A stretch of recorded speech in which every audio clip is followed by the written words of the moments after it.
Semoga yang subscribe diberikan rezeki melimpah dari jalan tak terduga. Dan yang like komen, dimudahkan jalannya menuju surga di hari akhir nanti. Siapa yang tak mendengar nama Qorun? Dia adalah seorang sosok kaya raya di zaman Nabi Musa yang namanya melegenda hingga sekarang. Kisahnya diabadikan dalam Al-Quran, bahkan menjadi peribahasa atau ungkapan di masyarakat guna menggambarkan seseorang yang mirip dengan tabiatnya atau menisbatkan harta yang ditemukan terpendam dalam tanah sebagai harta Qorun. Qorun adalah miliarder kaya raya yang hidup sejaman dengan Nabi Musa. Saking kaya rayanya, Qorun setiap kali keluar dari rumahnya, ia didampingi dengan 300 pelayan laki-laki dan 300 pelayan perempuan. Itu dilakukan semata-mata sebagai bentuk kesombongan bahwa dialah manusia paling kaya, paling terhormat, dan memiliki pengikut setia.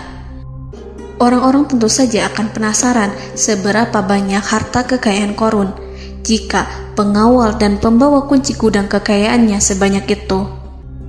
Lalu berapa banyakkah harta yang dimiliki Qorun yang disimpan di dalam gudangnya tersebut?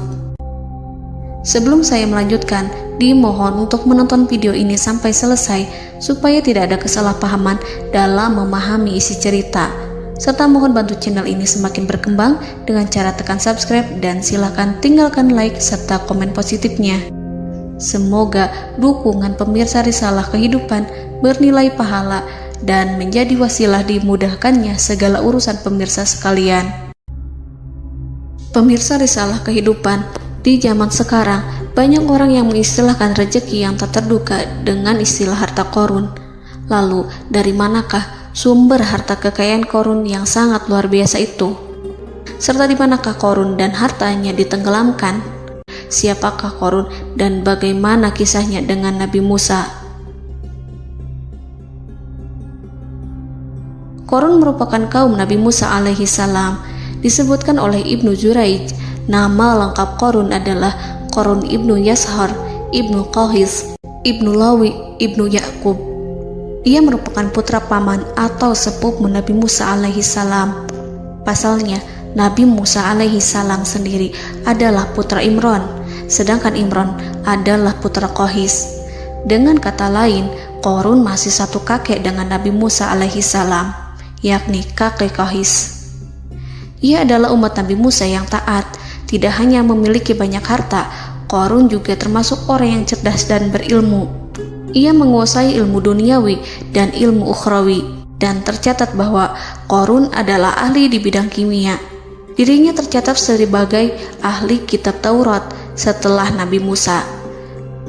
Kepandaian Qorun dalam ilmu agama membuat dirinya sering disebut dengan ilmu nawir, atau orang yang memberi cahaya dan penerangan. Suaranya terkenal merdu dalam membaca kitab Taurat. Selain itu, Qorun juga lihai dalam berbisnis. Ia mengetahui trik investasi yang menguntungkan, serta jalur perdagangan internasional yang strategis di zamannya. Kekayaan Qorun begitu banyak, sebagaimana tercatat dalam surat Al-Qasas ayat 76. Sesungguhnya Qorun termasuk kaum Musa, tetapi dia berlaku aniaya terhadap mereka. Kami menganugerahkan kepadanya perbendaharaan harta yang kunci-kuncinya sungguh berat dipikul oleh sejumlah orang-orang yang kuat. Dalam riwayat Kaisamah disebutkan, kunci gudang kekayaan Qorun dibutuhkan 60 bigol atau sejenis kuda kecil. Ukuran kuncinya sebesar jari, bahannya terbuat dari kulit, dan setiap kunci digunakan untuk satu gudang. Maka keluarlah Qorun kepada kaumnya dalam kemegahannya. Para ulama tafsir menjelaskan, Qorun keluar dengan mewah diiringi dengan 300 gadis berbaju merah dan 4.000 kendaraan kuda. Tak heran, iring-iringan Qorun itu mengundang decak kagum mereka yang gandrung terhadap harta kekayaan, sebagaimana yang terekam dalam ayat Al-Quran. Moga-moga kiranya kita mempunyai seperti apa yang telah diberikan kepada Qorun. Sesungguhnya ia benar-benar mempunyai keberuntungan yang besar. Quran Surat Al-Qasas ayat 79. Namun tak sedikit kaumnya yang mengingatkan. Ingatlah ketika kaumnya berkata kepadanya, "Janganlah engkau terlalu bangga, sesungguhnya Allah tidak menyukai orang-orang yang terlalu membanggakan diri," atau farihin. Ulama menafsirkan istilah farihin di sana juga berarti takabur, zolim, berbuat kerusakan, arogan, dan tak mau bersyukur terhadap nikmat. Mengenai dari mana asal-usul kekayaan Qorun, ada beberapa riwayat yang memberitahukan tentang asal-usul kekayaan Qorun.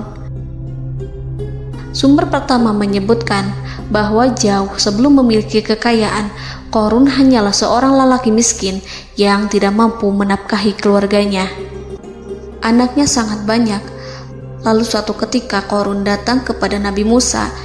Ia meminta Nabi Musa alaihissalam untuk mendoakannya agar Allah memberikan harta benda yang banyak.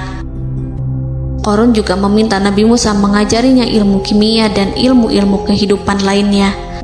Qorun dikenal sebagai orang yang soleh dan mengikuti ajaran Ibrahim dengan baik, sehingga tanpa pikir panjang Nabi Musa alaihissalam menyetujui permintaannya. Allah Subhanahu wa Ta'ala mengabulkan doa Nabi Musa. Qorun diberikan kecerdasan luar biasa dan menguasai ilmu yang telah diajarkan kepadanya. Qorun menguasai teori dan praktik pembuatan emas permata dan beragam perhiasan mewah lainnya. Ia juga pakar dalam ilmu arsitektur, rancangan bangunan, penataan kota, dan lain sebagainya. Tidak lama setelah itu, hidupnya berubah. Qorun pun hidup dengan bergelimbang harta. Ribuan gudang yang dimilikinya penuh dengan emas dan perak. Namun sayangnya, keberuntungan yang didapatkannya membuatnya gelap mata. Qorun mulai hidup dengan penuh pamer, keangkuhan, dan penuh kesombongan. Kekayaan yang diberikan Allah Subhanahu wa Ta'ala membuatnya lupa dengan Sang Maha Pemberi. Qorun merasa lebih terhormat dan mulia dibandingkan Nabi Musa. Ia pun akhirnya membelot dan durhaka pada Musa. Ia mengingkari janji-janjinya dulu dan beralih menjadi pengikut Fir'aun yang setia. Loyalitas Qorun terhadap Fir'aun membuatnya diangkat menjadi kepala mandor yang membawahi ribuan pekerja. Dikisahkan bahwa Qorun bersikap semena-mena terhadap para pekerja. Ia tega memotong upah mereka. Ia melakukan korupsi demi membangun istana dan kemegahannya sendiri, dan untuk membangun gudang-gudang penyimpanan harta yang telah ia kumpulkan jauh-jauh hari. Ketika datang perintah zakat, Nabi Musa alaihissalam pergi menemui Qorun dan memerintahnya mengeluarkan zakat sebesar 1 dinar dari setiap 1000 dinar hartanya, 1 dirham dari setiap 1000 dirham, 1 kambing dari setiap 1000 kambing, dan seterusnya. Setelah Qorun menghitung seluruh hartanya, ternyata jumlah zakatnya sangat besar. Kekikirannya pun mulai menghalangi hatinya untuk mengeluarkan zakat. Qorun enggan membayar zakat ketika Nabi Musa alaihissalam menagih zakat yang diperintahkan oleh Allah untuk ditunaikan olehnya. Ketika Qorun dimintai zakat, ia langsung marah dan tidak memberikan sedikit pun kekayaannya. Dia berpikir bahwa harta kekayaan yang dimilikinya didapat dari hasil kerja dan usahanya, dan tidak ada kaitannya dengan siapapun, termasuk Allah Subhanahu wa Ta'ala. Janji Qorun untuk lebih taat beribadah dan membantu sesama jika diberi kekayaan oleh Allah dilupakannya. Dia mempergunakan kekayaannya tersebut dalam kesesatan, kezoliman, dan permusuhan, sehingga membuatnya menjadi sombong dan terlena. Orang-orang beriman pada masa itu sering menasihati Qorun untuk bersyukur atas nikmat yang telah Allah berikan, tetapi dia tidak mengindahkan nasihat tersebut. Dari sikapnya tersebut sudah jelas bahwa Qorun tidak membutuhkan nasihat kebenaran, bahkan merasa tidak takut dengan ancaman Allah, sebab Qorun merasa sudah memiliki segalanya. Qorun merasa dirinya hebat dan pintar serta punya banyak pengikut setia, punya banyak pengawal, dan merasa aman karena dekat dengan Raja Fir'aun. Korun berkata, "Sesungguhnya aku mendapatkan harta ini karena ilmu yang ada padaku." Korun sangat sombong. Ia merasa hartanya didapatkannya sendiri tanpa campur tangan dan kehendak Zat yang Maha Kaya, yakni Allah Subhanahu wa Ta'ala. Apakah Korun lupa ataukah ia tidak tahu bahwa Allah telah membinasakan orang-orang sombong sebelumnya, yang bahkan lebih kuat darinya, yang lebih kaya darinya, yang lebih banyak pengawalannya, lebih kokoh dan tak terkalahkan dibanding dirinya? Karena terdorong sifat kikir dan angkuh, maka Korun membuat rencana untuk melakukan tipu daya agar dia terlepas dari kewajiban membayar zakat. Dia ingin menjatuhkan nama baik dan citra baik Nabi Musa. Kemudian dia mengumpulkan tokoh-tokoh konglomerat Bani Israel. Ia berkata kepada mereka, "Wahai saudara-saudaraku, terhadap apa yang diperintahkan Musa untuk membayar zakat, apakah kalian akan mematuhinya? Sekarang dia hendak mengambil harta yang ada di tangan kalian, maka pikirkanlah suatu cara untuk menghindari perintahnya." Para pembesar-pembesar yang dipanggil kemudian menjawab, "Wahai paduka Korun, engkau lebih besar daripada kami. Kami akan melakukan apapun yang kau inginkan."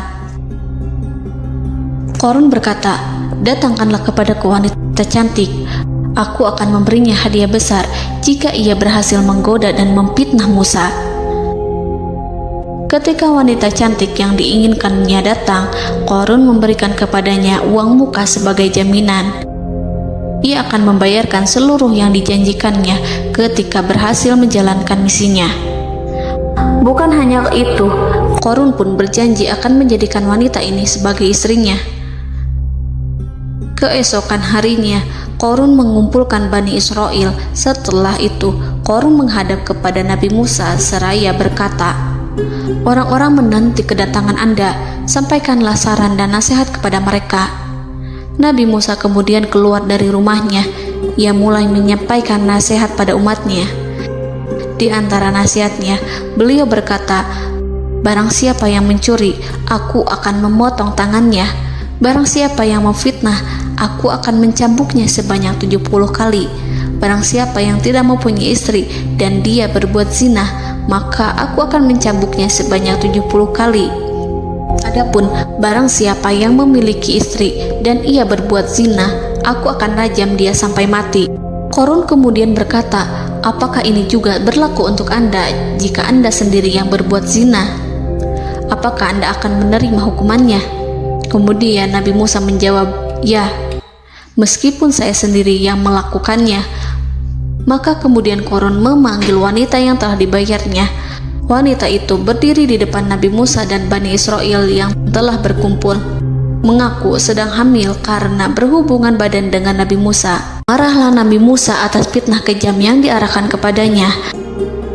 Kemudian Nabi Musa melakukan sholat 2 rakaat, lalu mendatangi wanita itu dan menyumpahnya agar mengatakan siapa yang menyuruhnya. Wanita itu menjadi ketakutan. Ia bergemetar di depan Nabi Musa dan mengaku bahwa yang menyuruhnya adalah Korun. Lalu wanita itu bertaubat dan meminta maaf kepada Nabi Musa. Seketika Nabi Musa bersujud seraya berdoa kepada Allah agar menimpakan azab kepada Korun. Allah memberi wahyu kepada Musa bahwa bumi telah dijadikan tunduk kepada perintah Nabi Musa. Kemudian Nabi Musa berkata kepada bumi, "Wahai bumi, telanlah Korun beserta kekayaannya, habiskanlah semua." Kala itu Allah menurunkan wahyu kepada Musa alaihissalam untuk memerintah bumi apapun yang diinginkannya. Begitu Nabi Musa alaihissalam datang dengan wajah sangat marah, barulah Korun merajuk, "Wahai Musa, sayangilah aku." Sementara Nabi Musa alaihissalam tak bergeming. Beliau lantas berkata pada bumi, "Wahai bumi, ambillah mereka." Seketika rumah Korun mulai bergetar. Korun dan antek-anteknya mulai dibenamkan hingga bagian lututnya. Rumahnya ikut turun sedalam lutut. Korun kembali merajuk, "Sayangilah aku Musa." Rumahnya kembali berguncang. Kini Korun dan kawan-kawannya kembali terbenam hingga pusar. demikian pula rumahnya. Korun terus merajuk, "Wahai Musa, sayangilah aku." Sementara Nabi Musa alaihissalam kembali meminta bumi, "Wahai bumi, ambillah mereka." Rumah Korun berguncang lagi, sementara Korun dan kawan-kawannya terus terbenam hingga bagian tenggorokannya. Demikian pula rumahnya. Korun lagi-lagi menjerit, "Wahai Musa, sayangilah aku." Namun Nabi Musa alaihissalam tak bergeming. Beliau terus meminta bumi menelannya, hingga akhirnya Korun dan kawan-kawannya hilang seluruhnya ditelan bumi. Tak lama setelah itu Allah berkata, "Wahai Musa, apa yang membuatmu bersikap demikian? Padahal demi kemuliaanku, andai dia Korun berdoa kepadaku, niscaya aku akan rahmati. Maka kami benamkan dia beserta rumahnya ke dalam bumi, maka tidak ada baginya satu golongan pun yang akan menolongnya selain Allah, dan dia tidak termasuk orang-orang yang dapat membela diri." Quran Surat Al-Qasas ayat 81. Lalu di manakah lokasi ditenggelamkannya Korun beserta harta bendanya?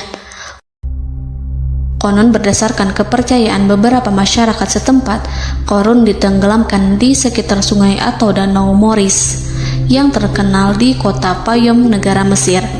Korun konon mendirikan istana dan di tempat itu pula ia ditenggelamkan. Dahulu, Korun berkeinginan membangun sebuah istana, namun tidak diizinkan oleh Fir'aun jika istana itu dibangun di samping istana Fir'aun. Terlebih, Korun juga tidak ingin membangun istana di tengah pemukiman Bani Israel yang terletak di tanah Jasan. Fir'aun pun memberikan tanah di wilayah Fayom. Kemudian di tepi sungai Payom inilah Korun membangun istananya yang megah, dan di dalamnya ia membangun Al-Khunuj, gudang penyimpanan harta berisi emas dan perak. Salah satu bukti arkeologis yang dapat dijumpai di lokasi tersebut adalah runtuhan bangunan yang diduga sebagai tempat tinggal Korun yang berjarak sekitar 2 km dari Danau Korun. Menurut beberapa sumber, bangunan yang masih berdiri kokoh tersebut adalah benteng yang dibangun oleh Korun.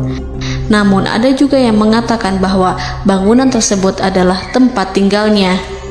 Wallahu a'lam. Semoga kita semua dijadikan orang yang Allah mampukan menjadi orang kaya namun tidak seperti Korun,